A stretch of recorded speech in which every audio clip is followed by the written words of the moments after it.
میں عراق میں تیسری دفعہ جا چکا ہوں. پہلے جب میں گیا تھا تو 21 سال کا تھا اور ایسے ہی ہمارا جلدی گیا. پھر گیا میں تو 2018 میں گیا اور ابھی عراق میں میری دلچسپی سے زیادہ تھی. مطلب میں سعودی عرب، یمن، سارے مڈل ایسٹ کے سارے میں کم و بیش 10-15 ملک میں پھرا ہوں. عراق میں میری دلچسپی اس لیے زیادہ تھی کہ چونکہ اسلام کی تاریخ جو لکھی گئی ہے اس کا کم و بیش 70% جو پورشن ہے وہ عراق سے منسلک ہے. اور اسلامی تاریخ کا جو تلپٹ ہوئی ہے، یا آپ یہ سمجھیں کہ اسلامی تاریخ کو جو بدلی گئی ہے، تاریخ کے باب بدلے گئے، چیپٹر جیسے عموی آئے اور جناب بالاباسی آئے، فاطمی آئے، تو ان سلطنتوں کو قائم کرنے میں عراق کا عمل دخل ہے اور عراق میں بھی کوفہ کا عمل ہے. تو یہی ایک شہر تھا جو طاقت کا سمبل سمجھا جاتا تھا، جو حکومتوں کو، امپائر کو بدل دینے میں، ایک سے دوسرے میں شفٹ کرنے میں اس میں مجھے زیادہ دلچسپی تھی کوفہ میں.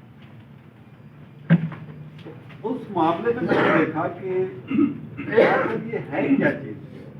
کوفہ اصل میں چیز کیا ہے کہ اس پر اتنا انحصار ہے. تو پتہ چلا کہ وہی اسلام کی سب سے بڑی طاقتیں اس وقت جو شامیاں تھیں، جہاں لڑنے والے لوگ تھے وہ بصرہ میں تھے یا کوفہ میں. تو بصرہ جو تھا وہ ڈیفیٹڈ ہو گیا، یعنی شکست کھا گیا حضرت اسلام کے. جب جنگ جمل لڑی گئی تو اس وقت بصرہ جو تھا تو پاور ساری کی ساری کوفہ منتقل ہو گئی. اب کوفہ میں یمن کے لوگوں کو لا کے، قبیلوں کو لا کے، جنگجو قبیلوں کو لا کے، پھر عرب کے جنگجو قبیلوں کو لا کے لے. تو ابھی ہمیں یہ پتہ چلتا ہے کہ کوفہ ایک حضرت عمر نے اس کو بنایا تھا شہر اور شام نے بنائی تھی. لیکن جب وہاں آپ جائیں گے تو آپ کو پتہ چلے گا کہ کوفہ حضرت آدم علیہ السلام کے دور سے ہی یہ ایک شہر تھا. حضرت نوح علیہ السلام کا گھر بھی یہی تھا اور وہ جو طوفان ہے وہ بھی یہی کا تھا. حضرت ادریس علیہ السلام کا گھر بھی یہی تھا اور حضرت صالح، ہود علیہ السلام، نوح علیہ السلام، بیشتر یہاں 40 پیغمبروں کے گھروں کے نشان اب بھی وہاں موجود ہیں. دنیا کا سب سے بڑا قبرستان جو قدیم قبرستان ہے کوفہ میں ہے، وادی السلام. تو وہاں پہ کہا یہ جاتا ہے کہ 70,000 انبیاء یہاں دفن ہیں اس قبرستان میں. تو جناب ابراہیم علیہ السلام بھی وہیں ہوئے. تو اس میں جب آپ جاتے ہیں تو آپ ہم یہاں پیغمبروں کے نام سنتے ہیں بچپن میں کہ کوئی ایوب علیہ السلام ہیں، کوئی یونس علیہ السلام، صالح علیہ السلام، ہمیں واقعات بتائے جاتے ہیں یا ہم پڑھ لیتے ہیں. لیکن اگر آپ جا کے وہاں پہ اچانک آپ کو پتہ چلے کہ اچھا یہاں خضر علیہ السلام کا یہ گھر تھا، اچھا یہ تو ذوالکفل کا گھر ہے، تو آپ ایک دم مطلب کہا جاتے ہیں کہ یار میں کن جگہوں پہ کھڑا ہوں. اور پھر حیرت اس دفعہ میں نے فیصلہ یہ کیا کہ میں یہ سفر پیدل کروں. اس کی 2-3 وجوہات تھی. وجہ یہ تھی کہ پیدا جو 21 سال کی عمر میں کیا تو وہ تو میرا ایک بچے کی حیثیت سے تھا اور میں تاریخ کا بھی مطالعہ کیا. ایک تو میں ان لوگوں کی معاشرت کو، سماج کو زمین کے لیول پہ دیکھنا چاہتا تھا کہ دیہاتی کیسے ہیں، قبیلے کیسے ہیں. دوسرا یہ کہ دریائے فرات ایک تہذیب ہے. دنیا میں سارے دریاؤں نے رستے بدلے ہیں، ایک جگہ چھوڑ کے دوسری جگہ منتقل ہوا ہے اور وہ بہت. اور پھر یہ ہے کہ دریا خشک بھی ہوئے. یہ واحد دو دریا ہیں دجلہ اور فرات، نہ انہوں نے رستہ بدلا ہے اور نہ یہ سوکھے. تو یہ 10-20 ہزار سال کی تاریخ اتنی معلوم تاریخ ہے کہ اسی جگہ چلے اور اسی جگہ. اور مزے کی بات ایک جگہ پہ میں چلتے چلتے تو رکا تو میں نے دیکھا وہاں پہ جنگ نہروان کے شہداء لکھا ہوا تھا. تو وہاں 8 شہیدوں کی قبریں تھیں، ان میں جناب عمران ابن علی کی بھی قبر. تو مجھے پتا چلا پھر بعد میں کہ یہی جنگ نہروان ہوئی ہے. یعنی آپ کو اچانک جب چیزوں کا پتہ چلتا ہے. پھر ایک جگہ پہ چلا پتا کہ اچھا یہ یونس علیہ السلام کا گھر ہے، تو یہاں پہ مچھلی نے ان کو تو وہ وہاں پہ انہوں نے بنایا ہوا. تو حیرت پہ حیرت آپ کو کھلتی چلی جاتی ہے اور بہت ساری چیزیں. پھر جب اسلام کے حریت کے کردار میسم جیسے ادے جیسے حجر بن ادے جیسے اور وہ خاص ابن سبحان ہے، زید بن سبحان ہے، مگر کوفہ کی ہر گلی میں کسی نہ کسی شہید کی قبر یا مزار ہے. یعنی وہ گلیاں نہیں ہیں، وہ کہیں کہ شہداء کے وہ قبروں کے وہ قبرستان ہے کہ اہل بیت کی. یعنی آپ نے سمجھے کہ اہل بیت کی ہی کوفہ میں 500 قبر ہو اس شہر کے اندر. کوفہ کی ساری آبادی کے جو دفن ہوتے ہیں وادی السلام میں دفن ہوتے ہیں. وہاں سے وادی السلام میں لے جاتے ہیں. وہ 10 کلومیٹر کا فاصلہ ہے، وہ کوفہ ہی گرا. تو اس کے باوجود پتہ نہیں کتنے لوگ شہداء میں سے اس وقت قبرستانوں میں دفن ہوئے ہوں گے، لیکن جو گلیوں میں دفن ہوئے پڑے تو وہ دفن کیسے ہوئے تھے؟ وہ ایسے ہوئے تھے دفن کہ ان کے دفن کرنے کی اجازت نہیں ہوتی. ان کو گلیوں میں پھینک دو، ان کا سر میدے پہ کھڑا کر دو. تو اصل میں تو ان پہ وہ تب مٹی ڈالی جاتی تھی گلی کہ بھائی اب جو ہے نا کوئی رات کو دیکھ نہیں رہا تو اس کو جلدی جلدی یہیں پہ جو ہے نا اس کو ان کو جن کے جنازے دفن کرنے کے وہ وادی السلام میں چلے جاتے تھے نا، جن کے جنازے دفن کرنے کی اجازت نہیں ہوتی. آپ یہ دیکھیے کہ کوئی شہر دنیا میں اتنا حریت کا لمبردار نہیں رہا جس کو ہم نے مدعون کر کے کوفی لائیوں کی کر دیا. اور یہ اس لیے کہ کوفیوں نے اپنی چھپانے کے لیے بعض لوگوں نے اپنی بے وفائی کو چھپانے کے لیے ان کے ساتھ مار دیا. تو میں یہ چیزیں بھی دیکھنا چاہتا تھا. اب میں ایک کوئی باتیں کلچر کے حوالے سے یقین مانیے کہ جو کربلا کے لوگ ہیں، میں نے بڑی گہری نظر سے لوگوں سے جھیل رہا ہوں. مطلب میں مہینہ اس دفعہ رہا، مہینے میں کوئی 6-7 دن میں اپنی جو میرا کمرہ تھا وہاں رہا. باقی کوئی 20 دن 22 دن میں لوگوں کے کوفہ میں لوگوں کے گھروں میں رہا. انہوں نے ہر گھر کے ساتھ ایک کوکب بنایا ہے، اس کو موقف کہتے ہیں کہ امام حسین علیہ السلام کا زائر یا مہمان بالکل بلا دھڑک اس کمرے میں آگے بیٹھ جائے. وہ مہمان ہے اس کا پھر کھانا، اس کا پینا، جو ہے نا نہانا دھونا وہ ان گھر والوں اس کو کہتے ہیں. ان کے نام رکھے ہوئے ہر قبیلے نے، مگر اگر کوئی نقئی کا قبیلہ ہے تو وہ رکھے گا کہ موقبے مالکش ہے. اگر کوئی اسدی کا قبیلہ ہے تو حبیب بن مظاہر اسدی موقع. تو اس طریقے سے نا وہ اپنے قبائل کے لحاظ سے انہوں نے. آپ جائیں اور آپ وہاں پہ رہیں کوفہ میں، آپ کو مطلب کوئی نہیں روکے گا. ان کے نوجوانوں کے جو مزاج احمد صاحب اتنے ٹھہرے تھے. مجال ہے کوئی بچہ کسی کا مذاق اڑا جائے، کسی کا تمسخر اڑا جائے، کسی کو غلط رستہ بتا دے. ایک بچہ اسکول سے، میں ایک دن اپنے ایک دوست سے بات، میرے کافی دوست ہیں میں کافی بن گئے، موٹر سائیکل مانگی ہے. میں نے کہا یہ ہیرا تک جانا ہے. اور ہیرا میں اس لیے مجھے ہوا کہ میں نے الفروق پڑھی ہوئی تھی، تفریح پڑھی ہوئی تھی، تو اس میں حضرت عمر کے دور کی جو فتوحات تھی جو جس میں اقبال کہتا ہے کہ تشت و تشت دریا بھی نہ چھوڑے. ہم نے تو وہ ہیرا نہیں جو جنگ ہوئی تھی بہت بڑی, قادسیہ میں جنگ ہوئی تھی, مدائن میں جنگ ہوئی تھی, تو ہیرا میں نے کہا کہ بھائی یہ بڑا تاریخی علاقہ ہے, وہ موڑ سے ہوئے. تو وہاں سے آیا کہ میں کوفہ کے قریب میرے موٹر سائیکل پیٹرول ختم ہو. سارا دن تو میں پھرتا رہا نا, پوری ٹینکی بھروائی میں نے. اب کیا ہوا کہ میں نے کہا چلو میں چلا بہت, مطلب روزانہ کا میرا یہ تھا کہ پیدل میں 30 کلومیٹر ضرور چلتا رہا. تو میں نے کہا چلو پیدل اس کو کھینچتے جاتے ہیں. ایک بچہ ملا کے میں نے کہا کہ اسکول کا بچہ تھا, میں نے کہا کہ یار میں پیٹرول ختم ہو گیا.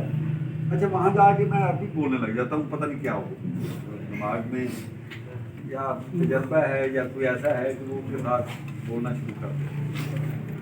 تو اس نے کہا کہ یہاں سے 5 کلومیٹر پر ہے پیٹرول پمپ. تو اس نے رستہ بتایا, پھر پتہ نہیں اس کے دماغ, اس نے کہا کہ وہ تو دور بہت ہے تو آپ کیسے جائیں گے. میں نے کہا کھینچ کے لے جاؤں کہ نگر میں, یہ تو آپ ظاہر ہیں. پھر میں کہا آپ ایسا کریں, میرا یہ بستہ پکڑیں, 12-13 سال کے بچے, تو آپ وہ بستہ رکھیں. ایک دکان سے وہ پین لے کے آیا. میں نے کہا میں چلا جاؤں گا, مجھے چلنے کی عادت. اس نے کہا سوال ہی پیدا نہیں کیا. اس نے پین لیا, بستہ مجھے پکڑایا, اپنی وہ سائیکل جو چھوٹی ہے 5 کلومیٹر گیا, پیٹرول لے کے واپس آ گئے میرے کو. پھر لگا جی کھانا لے آؤں, ہمارا ساتھ ہی جا رہا ہے, میں نے کرنا. تو اتنی محبت سے ہمارا بچہ ہو تو وہ کہتا تو وہ پتہ بھی غلط بتا.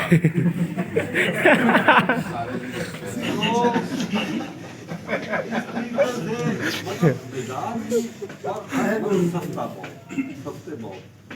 تو آپ میں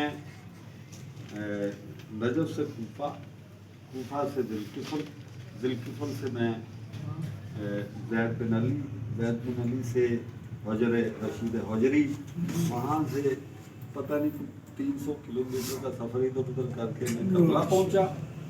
یقین مانیے کہ مجھے احساس ہی نہیں ہوا کہ میں کچھ سفر طے کیا. ٹھیک ہے, اور اتنی محبت سے وہ پیش آنے والے, اتنے وہ. اچھا ان کا لائف سٹائل جو ہے وہ ہم سے ذرا اپ گریڈ ایسے ہے کہ وہ گوشت کے علاوہ کچھ کھاتے ہی نہیں.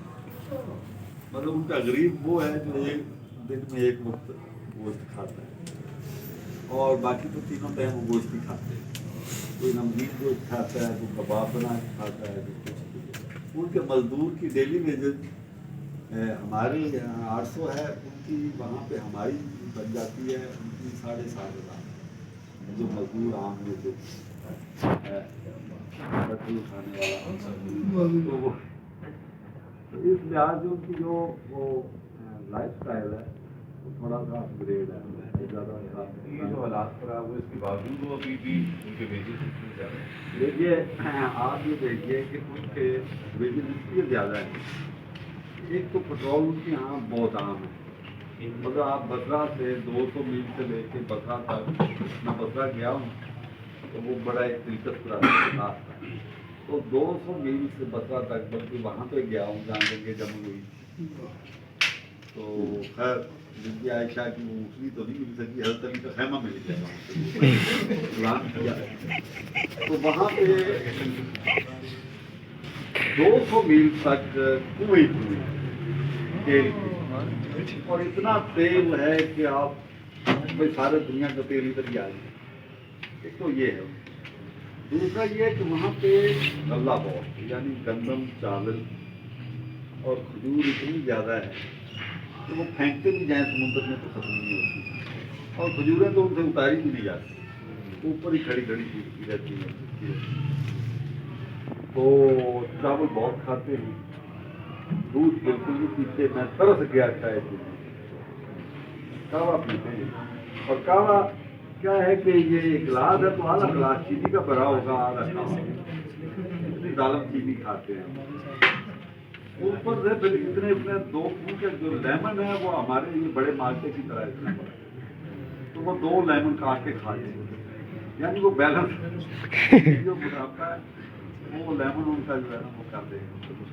اس کے بعد وہ کباب کھائیں گے، چاول کھائیں گے، تو چاول جو ان کے جو روایتی کھانے ہیں تو چاولوں کی اس طرح یہ جو کیک ہے اتنے چاول ہے، اوپر اتنی ڈیری جو ہے وہ گوشت کی لگا دیں گے، اور شوربے کا وہ چھنا تھا الگ سے ہے وہ الگ سے کریں گے، تو وہ آپ کھاؤ ساتھ ایک رات لوگ رکھ دیں گے، ساتھ پنیر ہوگا، اور جو قوم زیتون کھائے گی، پنیر کھائے گی، گولے کھائے گی۔ دوسرا یہ کہ ان کے یہاں فرق ہے، بغداد کے لوگ مکمل لاہوری، مطلب بغداد جو ہے وہ بدتمیز بھی اتنا ہی ہے، چوری بھی اتنا ہی ہے، بھی کر لے، ہر ایک بچے نے پہیے پکڑے ہوئے ہیں، جو بھی امریکن سڑکوں پہ دوڑا رہے ہیں، کسی کی کار پہ چڑھا دیے ہیں، کسی کی مطلب آپ کے سر پہ اڑا کے پیچھے، تو بغداد خدا معاف، بغداد بالکل ایک اور طرح کا شہر ہے۔ اچھا ایک مجھے خطرہ لاحق ہوا ہے کہ وہاں پہ ابھی حال ہی میں کوفہ میں کنسٹرکشن بہت زیادہ ہو رہی ہے، اتنی کنسٹرکشن پورے پاکستان میں نہیں ہو رہی جتنی ان کے ایک شہر میں، اس سے یہ کہیں خطرہ ہے کہ وہ مکمل تہذیب جو ہے نا وہ ختم نہ ہو جائے، بہت بڑی بات ہے، بہت یہ مجھے میں نے ہر جگہ دیا کہ ابھی کوفہ جو ہے کل تک میں 2018 مطلب جب میں 1996 میں گیا تھا اس وقت کوفہ ایک قصبہ تھا، 2018 میں گیا ہوں تو کوفہ میں انڈر پاس بائی پاس اور یہ وہ، اب گیا ہوں تو وہاں پہ جناب ایئرپورٹ بن رہے ہیں، 10 منزلہ 20 منزلہ پلازے بن رہے ہیں، اور اتنی دیر سے بن رہے ہیں، امریکن گاڑیاں آ گئی ہیں وہاں پہ، پتہ نہیں ان کے پاس پیسہ آیا کہاں سے، لیکن یہ ہے کہ جہاں اربعین میں 3-4 کروڑ ظاہر اکٹھا ہو جائے اور ہر روز امام علی کے اور تمام ائمہ پہ مطلب یورپ سے، امریکہ سے، پوری دنیا سے لوگ ظاہر آتے ہیں، ہر آدمی اگر $200-400 وہاں خرچ کرے گا تو ان کی آمدنی کا خود اندازہ کرنے کی طریقے ہو جاتی ہے، اس لحاظ سے ان کے یہاں پیسہ بہت زیادہ آ گیا ہے اور اس پیسے کا اثر کنسٹرکشن کی طرف نکل رہا ہے، اور یہ ایک بوجھ ہے۔ وہاں پہ 2 حکومتیں متوازی چل رہی ہیں، ایک حکومت ہے جو سرکار مدار کی ووٹوں کو بنا کے گورنمنٹ چلتی ہے، ایک حکومت علماء کی چلتی ہے۔ جو علماء کی حکومت ہے وہ سمجھیں کہ جو آبادی کو پالا پوسا جا رہا ہے وہ علماء کی حکومت کر رہے ہیں، جو سیاستدان ہیں وہ اسی طرح لوٹ رہے ہیں جیسے پاکستانی لوٹ، وہ کرپشن کے وہ بھی اماں بابا ہیں۔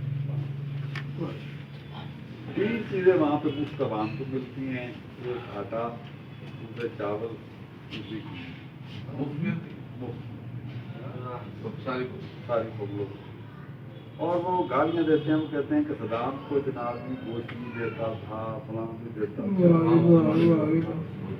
انہوں نے کاٹ دی ہیں چیزیں، ٹھیک ہے۔ تو ایرانیوں سے وہ محبت نہیں کرتے، اس کی وجہ یہ ہے ایرانی آئیں گے بیٹھیں گے تو وہ کھانا ملے گا تو وہ پہلے ٹیبل لگائیں گے، پھر پتہ نہیں کیا کیا کریں گے، پھر 70 کام بٹھائیں گے، تو پاکستانیوں سے وہ کرتے ہیں محبت اور شدید محبت کرتے ہیں۔ مطلب میرا پاسپورٹ جو ہے میں جہاں پہ بھی گیا ہوں میں نے صرف ابھی نام ہی لیا ہے پاکستان، تو میں کہا ابن حسین، ایرانی ملے تو پوری تفتیش کرتے ہیں، یا سعودی عرب والا مل جائے گا، ایرانیوں کی یہ تفتیش کرتے ہیں کہ ایک تو آپس میں ان کی جنگیں ہوئی، دوسرا یہ ہے کہ وہاں کی جو جتنی کنسٹرکشن ہے، وہاں کا جتنا کام ہو رہا ہے وہ ایرانی کروا رہے ہیں، وہ کہہ رہے ہیں کہ معیشت ہماری ہے، کھا یہ رہے ہیں، ہماری آدھی جو ہے جو روزوں کے پیسے ہیں وہ یہ لے کے جا رہے ہیں، وہ اندر سے دوسرا یہ ہے کہ یہ وہ پاکستانی اس طرح کلندر پیش ہے